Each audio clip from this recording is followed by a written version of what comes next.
everybody keeps telling me, all over the world, really, because I get this all over the world, not just in the United States. I get this. Yaron, you're too pessimistic. You've got to give Trump a chance.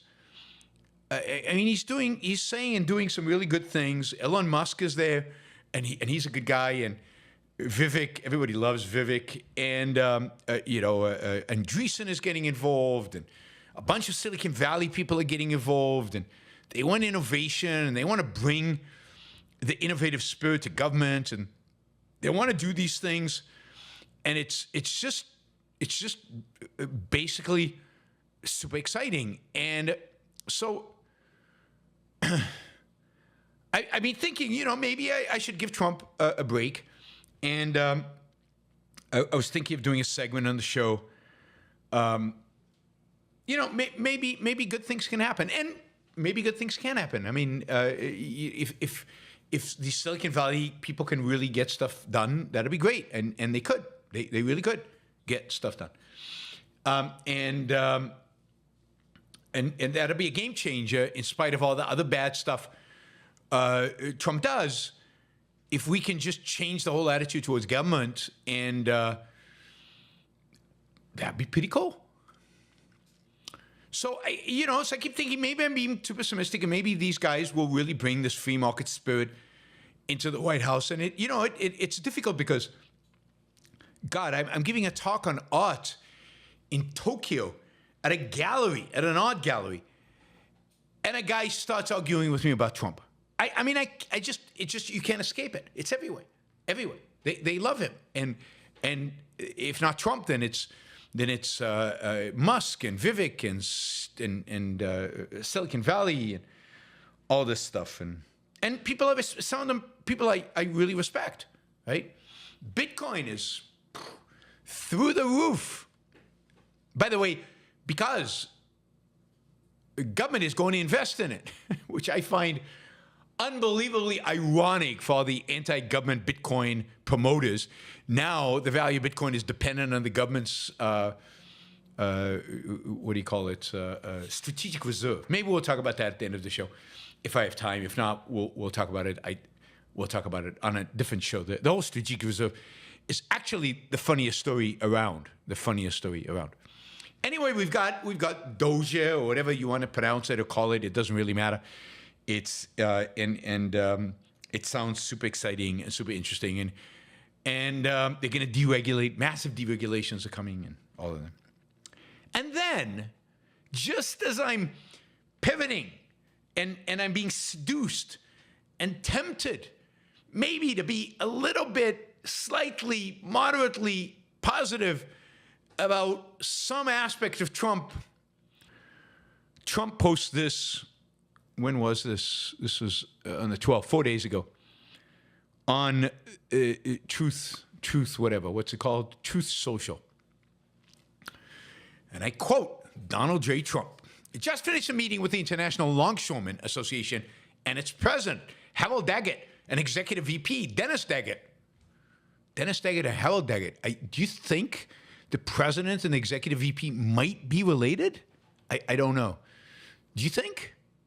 You think there's some nepotism at the International Longshoremen Association?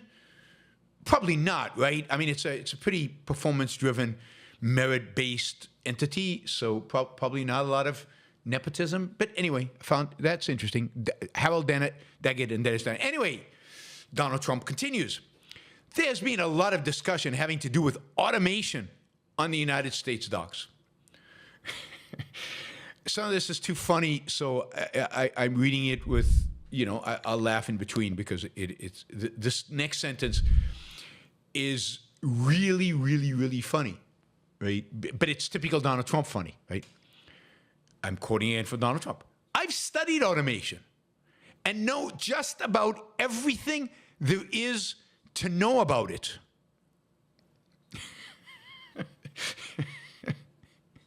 I mean, this isn't him extemporaneously speaking and just bullshitting, just as he's speaking. This is him. This is writing. This is, I've studied automation and know just about everything there is to know about it. The amount of money saved is nowhere near the distress, hurt, and harm it causes for American workers. In this case, our longshoremen.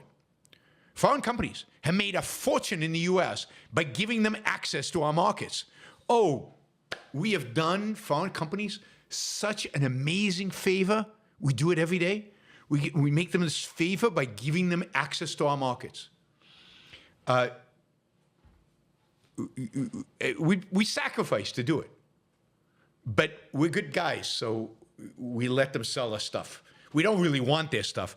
We let them do it because we just have a lot of positive sentiments towards foreigners. Foreign companies have made a fortune in the U.S. by giving them access to our markets.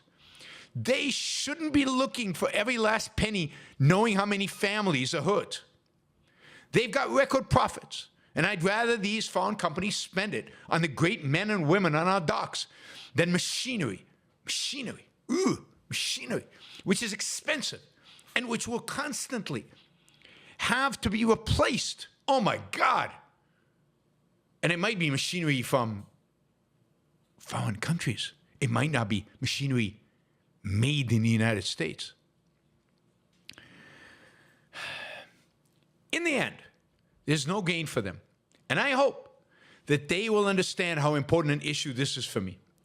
For the great privilege of accessing our markets, these foreign companies should hire our incredible American workers instead of laying them off and sending those profits back to foreign countries. It is time to put America first.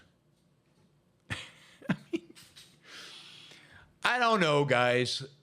You know, I try. I said I try. But I can't take this guy seriously. Now, I know. Don't listen to what he says or writes. Watch what he does. But yeah, in this case, he's putting pressure on the ports not to cut a deal, not to force the longshoremen to accept automation. Now it turns out surprisingly, shockingly, I mean, nobody would have expected this, that he actually doesn't know a lot about automation. That the potential gains to port automation are massive. Massive. And that the beneficiaries of those gains are not those evil foreign companies that exploit American consumers by selling us stuff we really don't want. I don't know why we buy it. We really don't want it.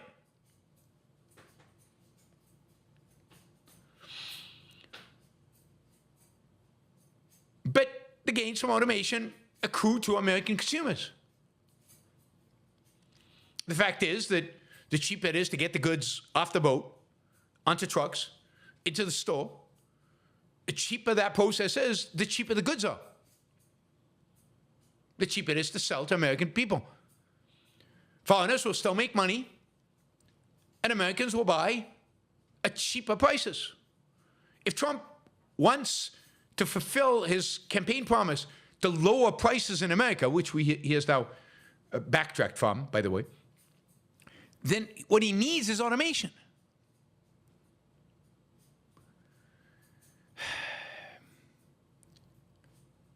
Just to give you one example, the gain from increasing a port's capacity by just one ship increases total trade by 0.67%. 100 ships doubles, almost 67% increase in the amount of trade you could do. 100 over a year, that's nothing.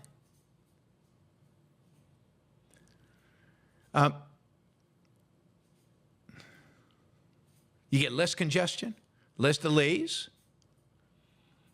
and much cheaper goods, much more goods. Now, that's the thing, right? He doesn't want more goods. And this, almost all of that kind of productivity gain go to workers, the ones who are not laid off, the ones who stay will be making a lot more money. And the productivity gains goes to consumers, the ones who are mine. It's competed away at the exporter level, at the importer level, exporter level. So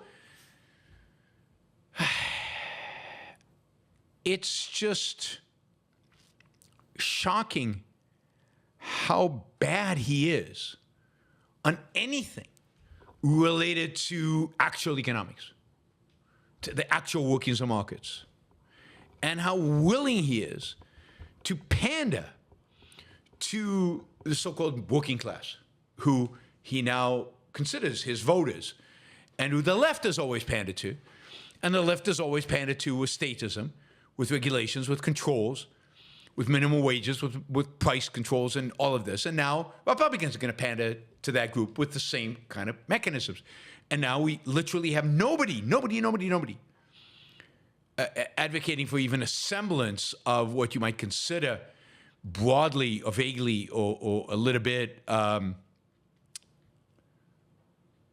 as free markets.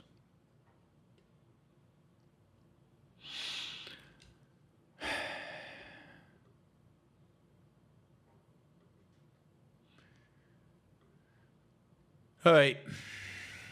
So, you know, as I said, I try. One other related one was, you know, we talked about this in the past on past shows. Nippon Steel is buying U.S. steel. This will actually increase steel production in the United States. It will actually, you know, make it more productive. Nippon Steel has better management, better technology than U.S. steel makers. Indeed, steelworkers are actually in support of the purchase by Nippon Steel because they're going to keep them around. They're going to keep the workers around, and they're going to increase their productivity, and they'll make more money ultimately. Nippon Steel, of course, is a Japanese company. You know, the enemy Japan that's fighting us on every front. Oh, no, that's China. Wait a minute. I'm confused. But both Biden and Trump have come out strongly, not even a little bit, but strongly, against the deal. So Biden's going to kill it. Now, I think Nippon could take it to courts, but they might just back off. It might be just too expensive, too much of a hassle to try to challenge it. And Trump has basically said, if Biden doesn't kill the deal, I'm going to kill the deal, for sure. I do not want U.S. Steel, an American company, to be owned by those Japanese. Trump still has a grudge against Japan for having a trade surplus with the United States in the 1980s, when he thought Japan was going to take over the world, as many others did. And so only two issues Trump has been consistent since the 1980s are hating trade deficits, thinking trade deficits were terrible, and immigration. Those are the two issues he's been consistent on. So Nippon Steel will now be buying, more than likely won't be buying U.S. steel, and everybody's a loser. Again, those are the kind of deals that are win-win. Those are the kind of win-win, and it's not win-win. This is lose-lose politics coming from the party, supposedly, of markets.